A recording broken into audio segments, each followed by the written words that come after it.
20 pessoas que conseguem emagrecer, 19 engordam novamente. 19, no máximo em um ano e meio. Só um consegue manter. Se você não entende como é que você funciona, você não aguenta fazer o regime, porque quem controla o regime é o cérebro. E o cérebro depende de quê? De uma série de coisas abstratas. Então não adianta.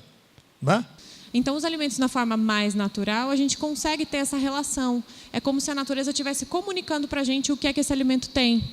E eu preciso buscar esse alimento. Quando eu busco um alimento industrializado, que foi adicionado de aditivos, de vitaminas, de coisas artificiais, meu organismo fica confuso. E quando o seu Jacques falou que os obesos, às vezes, eles chegam aqui desnutridos ou subnutridos, é justamente porque eles consomem alimentos que não oferecem os nutrientes que o corpo realmente precisa. Vamos fazer uma dieta. Ah, tá. E o que é dieta?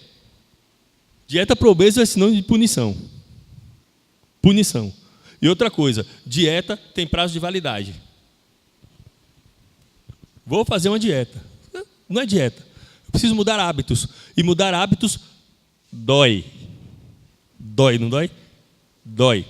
Principalmente porque nós somos seres individuais, mas somos também seres coletivos. Só que a partir do momento que a gente tem esse conhecimento, nós temos um compromisso agora.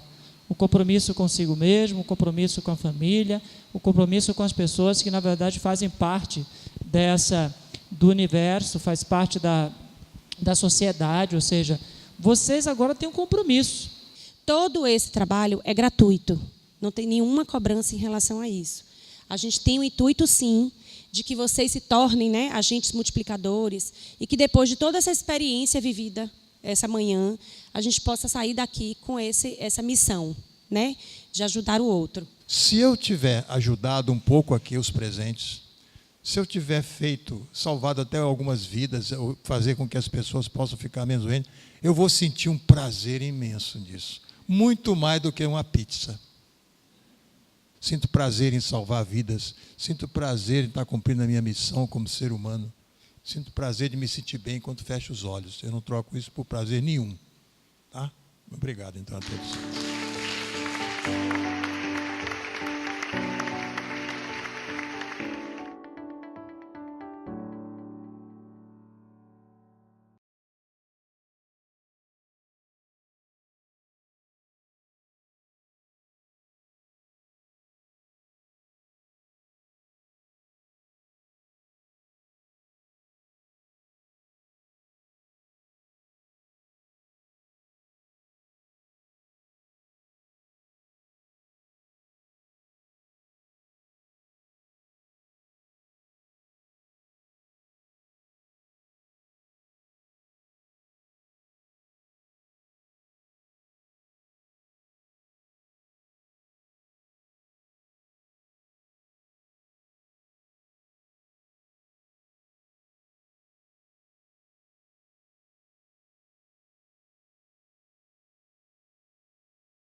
conjunto, uma visão para que vocês tenham uma ideia. Né? Então, eu gostaria agora de passar a palavra. Eu vou apresentar a vocês. O Fábio é um professor de autoconhecimento nosso. O que autoconhecimento está fazendo aqui em obesidade? Porque se a pessoa não conhece como ele funciona, né, Fábio? Como é que ele vai manipular, controlar e resolver todos esses problemas? Não é? Impossível, né? Totalmente impossível, né? Impossível. Ele pensa que o cérebro resolve? Não sabe nem que parte do cérebro está funcionando aí, né, Sr. Jacques, na verdade. Como é que se manipula? Olha, os psicólogos, existe uma profissão chamada psicólogo de consumo. Né? Ô Jorge, o que o psicólogo de consumo faz? Ele usa, bom dia a todos, né? Ele usa os conhecimentos que ele tem, né, acerca da psicologia, em prol, ou seja, para ajudar o que é a indústria, para fazer com que todos nós nos tornemos viciados, utilizando os processos psicológicos, né? Tome essa cerveja, isso é muito gostoso. Utilizando propagandas, essa né? música na televisão todo dia. Para capturarmos pelas sensações. Exatamente. Então, eles exploram tipicamente as sensações para nos sequestrarmos, né? Para fazer com que a gente compre o produto, faça e se comporte da maneira como que foi programado. Né? Olha, para vocês terem uma ideia, por exemplo, se vocês entrarem no Google e ver assim, acionistas da Coca-Cola e da Disneylândia, Disney World, da Disney, né? Você vai ver que muitos são os mesmos acionistas. Eles compraram a Disneyland tem alguns anos, talvez uns 20 anos. Você sabe por quê? Porque aqueles heróis lá, Pato Donald, etc., entre um desenho e outro, oferece às crianças chocolate, refrigerante. E as crianças tomam. Eles se preocupam muito com as crianças, porque um garoto hoje que tem 12, 13, 14 anos, daqui a 10 anos vai ter 24, vai ser dono, mãe de família ou pai de família. Ele é que vai fazer o supermercado, não pode abandonar a infância, não. Essas indústrias pensam em 100 anos, 30 anos, 40 anos para frente. Como é que eles vão montar o esquema e ficar sem cliente daqui a 10, 15 anos?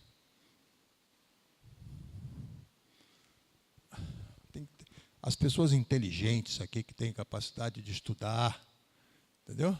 Sabe para que eles usam a informação? Existe um ditado que diz assim, a informação a serviço do homem primitivo. Os bandidos são muito bem informados. Eles sabem todos os macetes, eles sabem como é que tudo funciona. Entendeu? A informação é utilizada a serviço do primitivismo. Você tem 2% da população que manipula 87% da riqueza do planeta. E os outros 13%, né, é manipulado pelos outros 98%. O sujeito tem conhecimento, ele vai ficar do lado dos 13% ou dos lados dos 2%? É essa a situação, né, pessoal?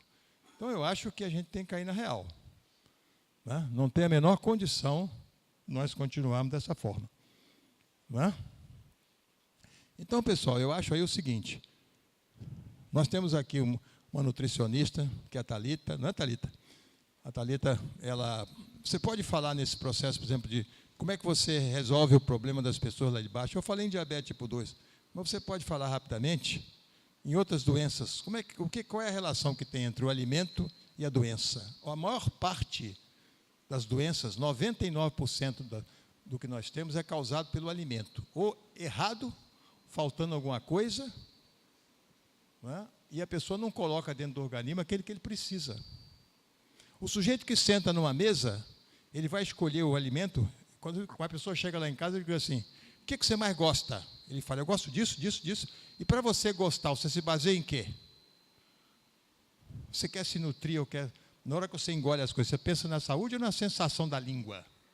Eu quero saber de sensação de língua, eu escolho pela sensação que eu tenho na língua. O cara é burro. Eu digo, eu não vou fazer isso não, meu amigo. Eu escolho o que eu como em função da minha saúde, em função da minha vida, em função... E outra coisa, o alimento, ele influi no raciocínio das pessoas. O sujeito que embota o organismo e que não tem determinados processos, o cérebro não funciona muito bem. Então, o sujeito, para dominar a população, tem que botar o alimento primitivo, assim, ó. Nós temos aqui uma fazenda, vocês viram, inclusive, não sei se conheceram lá uma lojinha que nós temos aqui de produtos orgânicos, né? Lá, nós procuramos ajudar, procuramos esclarecer os funcionários mais humildes que ficam trabalhando na terra. Eles não comem nada que produzem lá. Aí a gente traz os produtos aqui e leva para eles buchada de bode, não sei o quê. Porque eles não comem produtos, eles comem esses processos que eles estão acostumados. Você tem uma ideia, por exemplo, quando eu era jovem, eu tinha uma produção de ave. A gente vendia ave em 65 dias. Hoje uma galinha é vendida em 40 a 45 dias. A quantidade de antibiótico que enfia na comida da galinha para ela não ficar doente e comer rápido, não parar de comer, ficar assim, ó. Aí quando o sujeito come hoje frango, ele está comendo uma quantidade imensa de antibióticos que fazem um mal terrível ao ser humano. E a pessoa não tem noção de nada. E as autoridades não informam coisa nenhuma. Thalita, fala um pouco aí a respeito disso, dando uma síntese rápida aí, tá certo? O que você acha assim dos... Bem, pessoal, é importante tudo aqui, né, que o Sr. Jacques falou para a gente. Quando a gente fala do cérebro humano, né, interessante a gente ver essas questões. Né, o cérebro se comporta dessa forma, assim, assado, blá, blá, blá, blá, blá, fala um bocado de coisa, né? E a pergunta que eu faço, quem é que manda no cérebro? Quem é que manda no cérebro? Porque senão nós podemos também colocar a culpa no cérebro. Simplesmente porque meu cérebro se comporta assim e eu não tenho nada com isso. Autoconhecimento é isso, é a pessoa saber como ela funciona. É necessário saber como ela funciona para tomar novas decisões, sair de condicionamentos. Porque se eu não governo o meu cérebro, alguém vai governar por mim. E é justamente o que é feito na indústria. Seja a indústria alimentícia, seja a indústria farmacêutica, eles são cercados por grandes neurocientistas que eles não brincam em serviço. Ó, meu amigo, você está desatento? Ah, que bom, hein? Eu vou colocar alguma coisa na sua cabeça. Pim! E as coisas vão entrando na cabeça da gente, a gente não vai entendendo isso. Eu falo sempre para os pacientes que estão aqui na clínica da obesidade. Às vezes, um paciente fala assim, ah, mas, poxa, eu gostava de comer tal comida, sei lá, alguma porcaria aí, né? Aí o outro fala, não, mas eu prefiro comer tal coisa assim, mas nós não vamos mais fazer isso, né? O cérebro não entende, gente, que a diferença da realidade para a fantasia. Então, quando o Sr. Jacques traz a questão da mudança de hábitos, de pensamentos, de sentimentos, atitudes, objetivos, modos de vida, então é muito além de ir simplesmente para uma dieta. Que naquele momento se oferece um alimento mais saudável para o restabelecimento da saúde, né? E a pessoa simplesmente não entende que isso tem que dar continuidade, né? Para justamente não voltar àquele quadro e se manter saudável por conta de estar prevenindo, né? Então, é importante, na verdade, levar em consideração tudo isso. Já que quando eu estou doente, eu preciso do alimento saudável, o alimento mais próximo da natureza, para me restabelecer, porque quando eu imagino ou sinto que estou saudável, eu tenho que voltar àquilo que me levou a adoecer, né? As pessoas precisam entender isso de forma mais clara e começar a ser proativo, né? Olha, o Jorge é psicólogo, está falando em nutrição, né? Mas, Jorge, a gente, para mudar o que a gente come, a gente tem que se autorreprogramar, não temos? Nós temos que nos autossugestionar, né? Nós temos que nos autocontrolar. Isso é uma espécie... Sabe qual é a especialidade do Jorge? Hipnose. Ele é especializado em hipnólogo. Ele é hipnólogo. Ele hipnotiza as pessoas. Hipnose clínica. Sabe o que ele faz aqui na clínica? Ele deshipnotiza as pessoas. Você pode falar a Sim. respeito, Jorge? Eu costumo dizer que as pessoas elas vêm até a mim não para serem hipnotizadas, mas para serem deshipnotizadas de tudo isso que foi apresentado aqui. Porque nós somos condicionados a nos comportar, a fazer as nossas escolhas durante toda a nossa vida. Por isso que é um desafio muito importante vocês terem que mudar esses programas mentais, os seus pensamentos, os seus sentimentos, o modo de vida, para que a mudança de hábito de fato aconteça.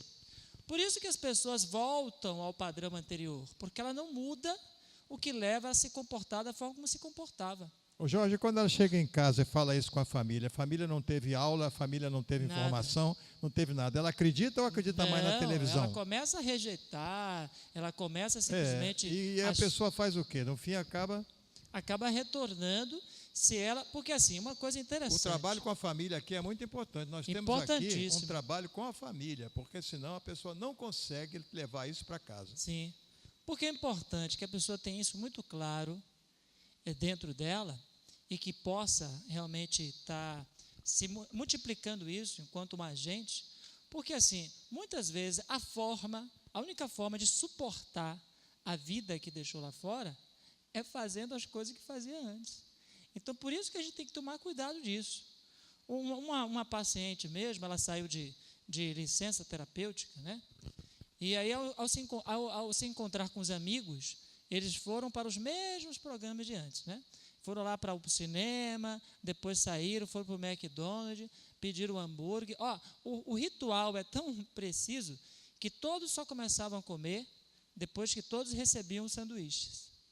Aí ela decidiu levar o seu lanche saudável para este encontro. Quando ela estava experimentando o lanche saudável, comendo, ela começou a sentir ansiedade, começou a ficar nervosa. Por quê? Porque ela estava em discrepância, diferente daqueles outros ali. Aí ela retorna para mim e conta essa história, né? Aí eu falei assim, você agora vai voltar para lá. Como assim? Acabei de chegar. Eu falei, você vai voltar mentalmente. E aí eu levei ela a uma condição de mente mais receptiva, com hipnose. Falei, agora você está novamente nesse ambiente. Você começa a sentir essa vergonha, só que 10 vezes mais forte do que você sentiu. Aí ela começou a entrar. Eu falei assim, agora você descobre, por tudo aquilo que de alguma forma até então foi oferecido, mas mais potencializado, que para você precisar estar com os seus amigos, você não precisa comer o que eles comem, nem beber o que eles bebem, e colocar em prática tudo aquilo que vai fazer funcionar melhor a sua vida, e sobretudo, estar com você mesma.